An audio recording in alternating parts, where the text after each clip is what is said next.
سوال پیدا ہوتا ہے کہ غریبوں کو اللہ نے اپنا وکیل کیوں بنایا؟ غریبوں, جہاں جتنے بھی غریب لوگ بیٹھے ہوئے ہیں ان کے لیے خوشی کی باتیں کر رہا ہوں میں یہاں پہ. غریبوں کو اللہ نے اپنا نمائندہ کیوں بنایا؟ اس کا فقہا نے بڑا پیارا جواب دیا ہے.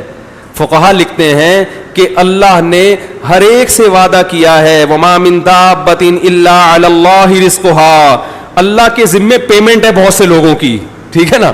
اللہ نے ہر ایک سے وعدہ کیا کہ سب کو روٹی کھلاؤں گا, سب کو رزق دوں گا. تو غریبوں کی بھی ذمہ داری کس نے لی ہے؟ اللہ نے. تو جیسے سیٹھ صاحب نے کسی کی پیمنٹ کرنی ہو ہے بھائی, اور آپ نے سیٹھ صاحب کو پیمنٹ کرنی ہو, تو سیٹھ صاحب کیا کہتے ہیں, بھائی میری طرف سے فلاں بندہ آئے گا, ڈائریکٹ اسی کو کر دینا کیونکہ مجھے بھی اسی کو کرنی ہے. تو یہ میں اپنی ذمہ داری پوری کر رہا ہوں کہ جو پیسے میں نے, جو سیٹھ صاحب نے اس بندے کو دینے تھے, سیٹھ صاحب کہہ رہے ہیں یار میں براہ راست مجھ سے دینے کے بجائے جاؤ میرے پیسے فلاں کے ذمے بنتے ہیں, اس سے جا کے وصول کر لو. تو اس میں شکریہ والا تو کوئی چکر آئے گا ہی نہیں. کیا خیال ہے بھائی؟ ہم بھی, اللہ بھی ہمارا شکریہ ادا نہیں کرے گا کیونکہ اللہ نے ہمیں دیا ہے. اللہ کہے گا جتنا میں نے دیا اس میں سے 2.5% واپس کر دو بس, اور وہ بھی قرض کے طور پر. تو اللہ پر بھی ہمارا احسان نہیں ہے, اور اس غریب پر بھی احسان نہیں کیونکہ اس کو تو اللہ نے کھلانا تھا. تو اللہ کے ذمے جو رقم اس کی بنتی تھی اللہ نے براہ راست دینے کے بجائے اللہ نے ہم سے کہا کہ تم نے جو پیسے مجھے دینے تھے تو میرا ایک قرض خواہ ہے اس کو جا کے ڈائریکٹ پکڑا دو. تو اس لیے کسی غریب کو بھی اس میں زکوٰۃ میں آپ کا شکریہ ادا نہیں کرنا, نہ آپ نے اس سے شکریہ لینا ہے, کیونکہ جو آپ کی پیمنٹ تھی جو آپ نے اللہ کو کرنی تھی تو اللہ آپ کو کہہ رہا ہے اس کو دے دو جس کو اللہ نے پیمنٹ دینی ہے. تو یہ ساری چیزیں زکوٰۃ میں ہوتی ہیں. غیر مسلم اس پورے پروسیس سے ناواقف, لہذا غیر مسلم جب کسی انسان پہ خرچ کرے گا تو یہ عمل انسانوں کے لیے گفٹ کہلائے گا, انسانوں کی خیر خواہی کہلائے گا, یہ عمل اللہ کی عبادت نہیں کہلائے گا. اب آئی سمجھ میں کہ نہیں آئی؟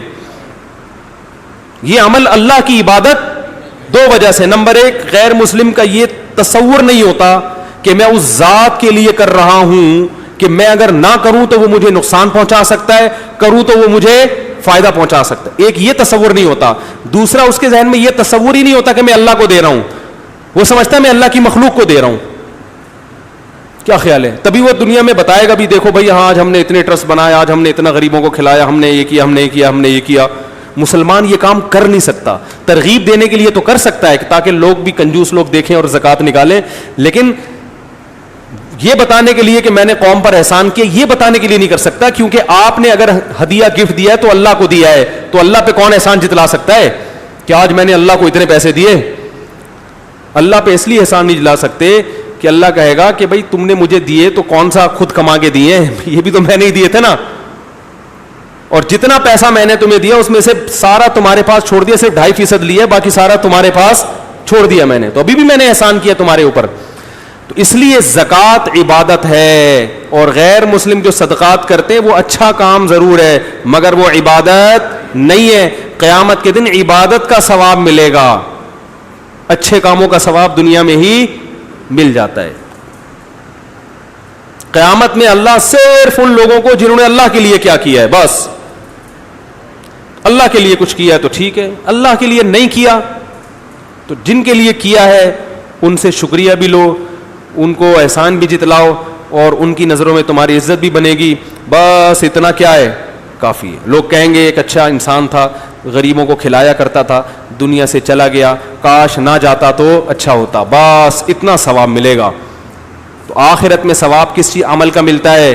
عبادت کا. تو قرآن میں جو آج امام صاحب نے, قاری صاحب نے, کل سے میں پڑھوں گا انشاءاللہ, تو قاری صاحب نے جو تلاوت کیا, یا ایھا الناس اعبدوا, اے لوگو اللہ کی کیا کرو؟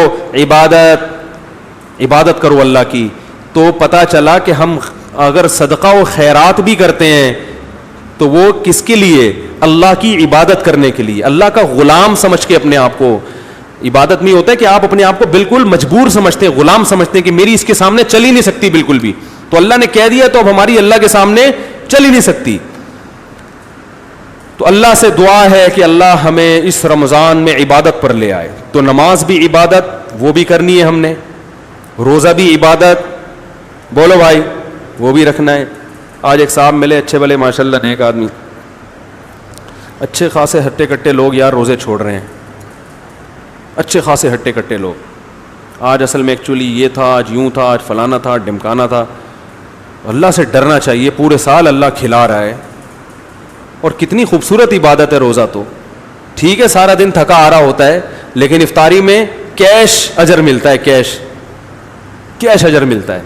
اتنی تھکاوٹ میں افطاری میں لذت کتنی زبردست ہوتی ہے. تو رمضان تو مسلمان کا نور ہے, اپنے گھروں کو بھی اس نور سے روشن کریں. رمضان میں جتنے غیر مسلم مسلمان ہوتے ہیں نا, ان کا پورا ریشو ایک طرف ریشو, اور پورے سال جو مسلمان ہوتے ہیں وہ ریشو ایک طرف. کیوں ہوتے ہیں؟ یہی منظر دیکھ کے کھینچتا ہے رمضان غیر مسلموں کو اسلام کی طرف, اور مسلمان دین سے دور ہوتا چلا جا رہا ہے, روزے کھا رہا ہے. اور جناب آج یہ ہو گیا تھا, آج آفس میں کام زیادہ تھا, آج اصل میں ایکچولی باس کا موڈ آف تھا, آج مجھے یہ تھا, آج امتحان ہے. تو آخرت کا بھی تو ایک امتحان ہے.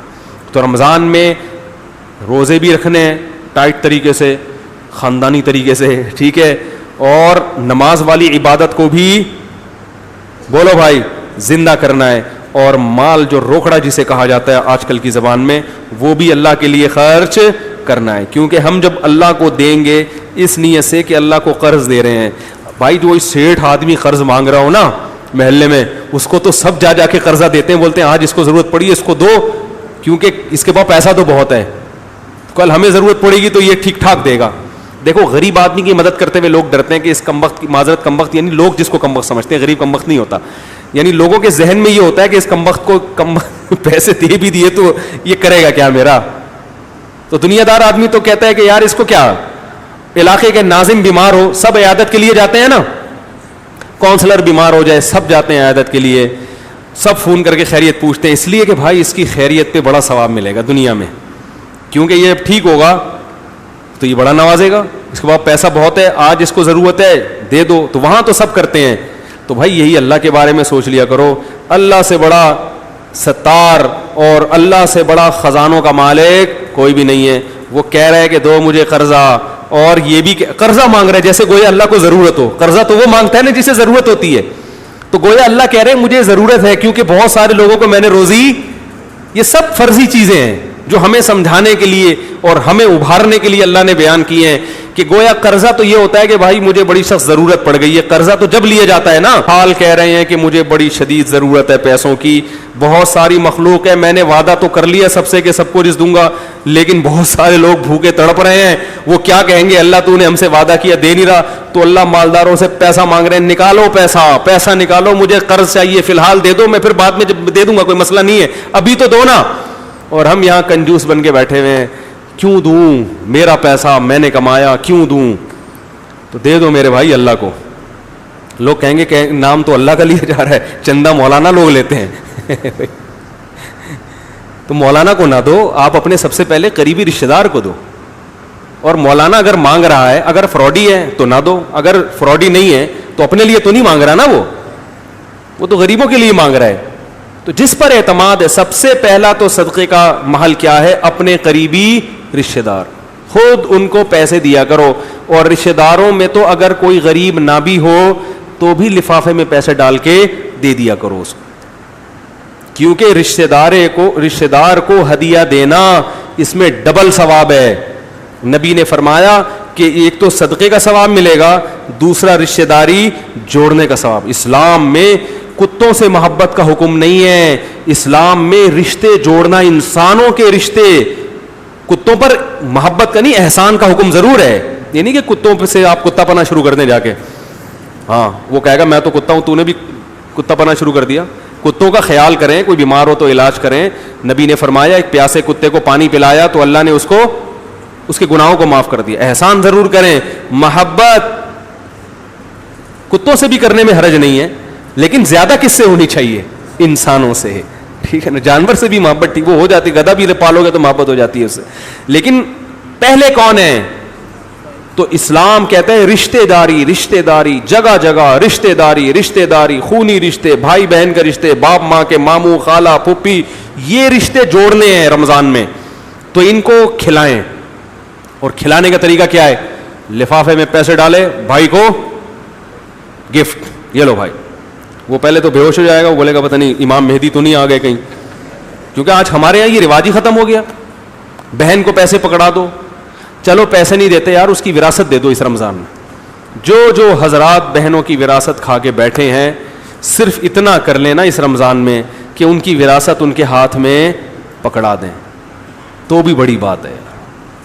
اللہ کا حکم سمجھ کے کہ اللہ نے عورت کی وراثت کھانے سے, بولتے کیوں نہیں, یہ بولنے میں بھی ڈر لگ رہا ہے, وراثت کھانے سے منع کیا ہے. دے دو, دل بڑا رکھو, دینے والا اللہ کو پسند ہے, بھیک مانگنے والا اللہ کو پسند نہیں ہے. تو ہمارے نبی سے زیادہ غریب کون ہوگا. لیکن حضرت عائشہ فرماتی ہیں رمضان میں سخاوت کا دریا بن جایا کرتے تھے, تو ہم بھی تھوڑا سا سخاوت کا دریا بن جائیں, اپنے غریب رشتہ دار کو لفافے میں چپکے سے جا کے پیسے بولو پکڑا دیں. اور اگر زکاتیں نکالنی, خاندان میں کوئی غریب مارکیٹ میں مل ہی نہیں رہا, تو پھر ٹھیک ہے, آپ مسجد کے جو بھی آپ کے امام ہوں جو قابل اعتماد ہوں ان کو بھی جا کے آپ دے سکتے ہیں, کیونکہ ائمہ کرام یا علماء کے عوام سے روابط ہوتے ہیں, تو روابط کی وجہ سے ان کو پتہ ہوتا ہے کہ کہاں کہاں ضرورت زیادہ ہے, ان کے ذریعے بھی تقسیم کی جا سکتی ہے. قابل اعتماد اگر ٹرسٹ ہو اور قابل ٹرسٹ ہو تو اس کو بھی دیا جا سکتا ہے. ہر طرح ہر جگہ دینا, مدارس کو بھی دینا چاہیے. لبرل لوگ تو کوشش کر رہے ہیں ان مدارس کی ایسی کی تیسی کر دیں.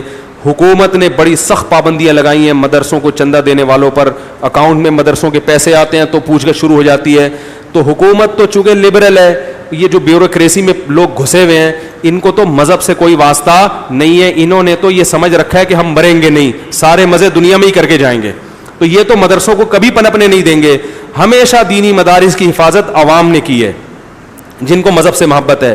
تو اگر یہ اکاؤنٹ میں نہیں دینے دیتے, آپ مدرسوں میں جائیں, خود وہاں جا کے پیسے پکڑائیں, تاکہ ہمارے مدرسوں کے یہ جو باغ ہیں یہ ہمیشہ اسی طرح پھل دیتے رہیں, ہمیشہ پھل دیتے رہیں, اور یہاں سے علماء پیدا ہوتے رہیں جو امت کی صحیح رہنمائی کرتے. اور بات بتاؤں آپ کو, میرے ابھی کافی ملکوں کے سفر ہو گئے ہیں, بر صغیر کے مدارس کے علماء جو پوری دنیا میں کام کر رہے ہیں, بہت جاندار بہت شاندار کام ہے الحمدللہ.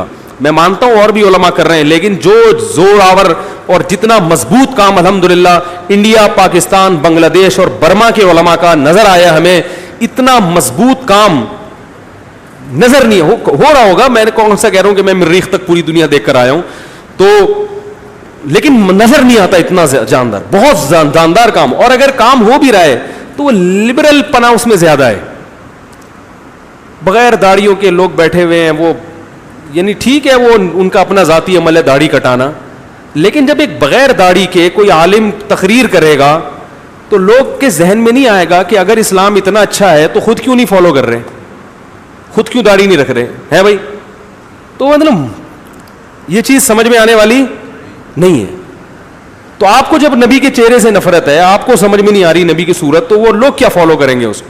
داڑیاں نہیں ہیں اماموں کی, عجیب ڈریسنگ بھی ان کی عجیب سی ہے, تو وہ پھر مزہ نہیں آتا. پھر الحمدللہ بر صغیر میں علماء 99% الحمدللہ دنیا میں جہاں بھی جاتے ہیں تو ان کا ڈریس بھی کیا ہوتا ہے شریعت کے مطابق. ہاں فرقواریت بھی ہے, وہ مانتا ہوں میں, فرقواریت بھی ہے, لیکن وہ فرقواریت علماء کی وجہ سے نہیں ہے, جاہلوں کی وجہ سے ہے.